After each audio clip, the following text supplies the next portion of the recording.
The point is that Konami has finally released eFootball 2023, and on mobile you have so many different new options. Which settings are the best to win games? Which settings are the best to win online games? Which settings are the best to win legendary difficulty AI games?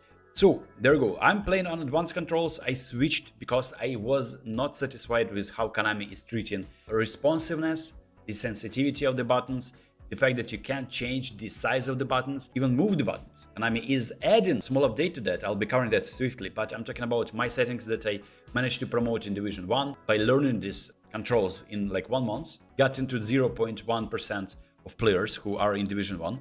And these are my settings. So if you think that your settings are better, good for you. This is what I used. And for touch and flick, I use directional stick move. It appears on the screen when you're touching the screen. Next is cursor change. It's manual. If you're wondering how pros are playing, the Football World Championship players, everyone is playing on manual.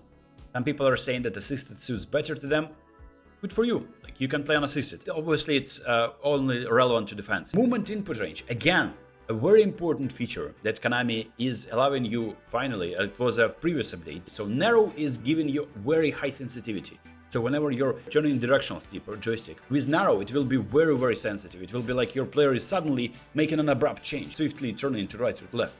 So I don't really like that. I like it how it was last season in PES game. So I switched to wide, and it's reminiscent of what was there. Now for the touch and flick commands or the advanced controls, there's also cursor change. For the cursor change, I'm using double tap and flick. So this part of the screen is relevant for the advanced controls. Cursor type, play name, all of the other indicators are switched on. For the camera, I'm using the dual camera. I really like it. It's my favorite camera. It just also gives you the feeling of immersion, apart from being very convenient to use. Some people like wide, some people like a dynamic wide. It depends on your device as well. When you're playing on mobile, you see more of the pitch. So that's the disadvantage of using the tablet. I'm not getting the benefit of having widescreen, but at least it's fun to play. When we talk about the classic control, Konami can improve more on that. But look at this one. You're getting this type of section activated. Defending, control type. For the pressure style, your players will be running like headless chicken most of the time, and you're relying more on AI to defend for you, I guess. I mean, I might be confusing something just because I'm not playing with the classic controls that much, but you need to experiment. But I suggest just doing the standard because that's what Konami has by default. And you need to learn matchup defending. I made a separate video on defending. Make sure to check it out. Button configuration though. This is what Konami has updated in the new season, eFootball 23. Konami, wake up. What they're doing is they're allowing you to change the position of the buttons. If you click on this arrow, you decide which one is better. Do you want dash on the left? Do you want to control the player and dash it like that? Do you want to set up for a close it up?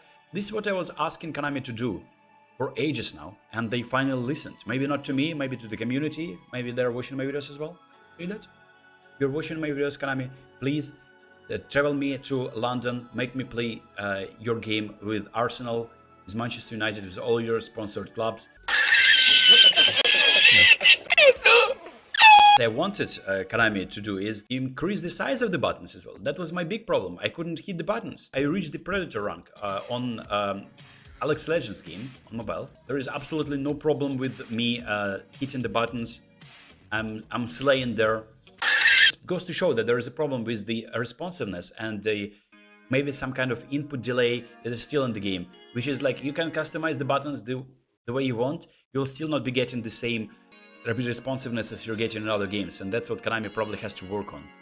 Other than that, the fact that you at least can move the buttons is good, but now give us a chance to improve and make them bigger.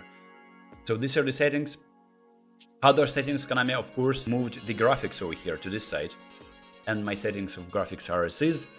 Graphics are high. If your device is not capable of running the high graphics, then frame rate is 60 frames per second is what you want to have in the first place. You may not have the high graphics, but 60 frames per second is what you need to have. Yes, that's it, and I'm hoping that now you know which settings are the best for the professional gameplay, and you now can dominate the game.